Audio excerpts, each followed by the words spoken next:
Hi, this is Chad Everson, and I'd like to welcome you to Temerity Magazine.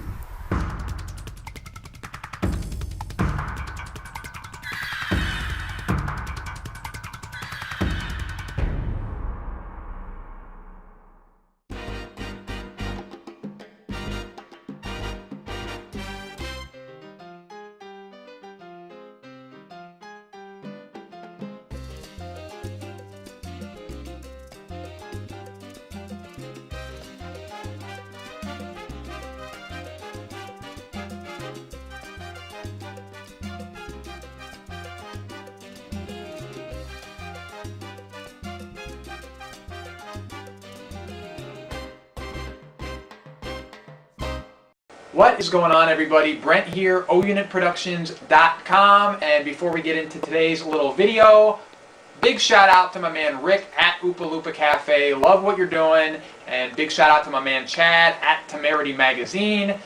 I get a lot of questions from people that want to know about my traveling and whatnot. How can I justify traveling sometimes to different states?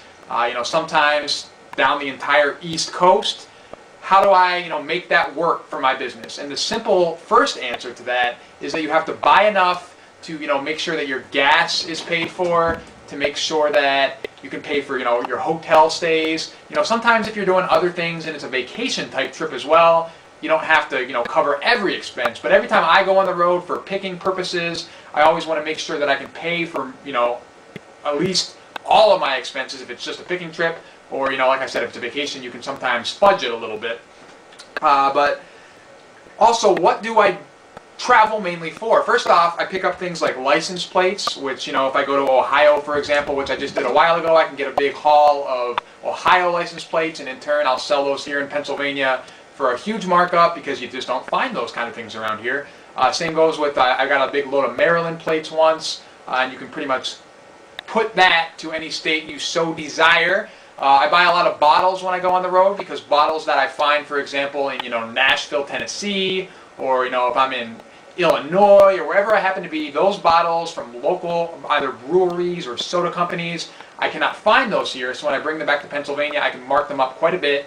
Another tip that I have for traveling is cases of bottles. Actually, I'm always in the search for full cases of old soda bottles, beer bottles, because I can break those up when I get back and split them up between my co-ops and make a nice profit. Buy things that are in abundance where you're going. For example, if you're going to Milwaukee, you would be finding lots of beer stuff, good prices, because there's just tons of it. The old beer advertising stuff, you would buy that up there, you'd bring it back to your location, and people wouldn't have that type stuff. If there's a big camera plant, for example, maybe there's an old Kodak plant. If you go there, that stuff will be in abundance. You can bring it back to your town, make a killing. Buy stuff that you do not see where you're at while you're on the road, because in turn, when you come back, like I said, you will make a killer profit. And biggest thing overall, look for the cheap stuff. When you're traveling, you want to find the right price so you can make the right profit when you get back, so you can get the most bang for your buck. That is my tips today. I hope it helped you guys a little bit. As I said, I do a lot of traveling. I work it into my business. It can definitely be profitable if you do it right. Thank you for watching, and I will see you back here again soon. Thanks, guys.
Get a little Grizzly.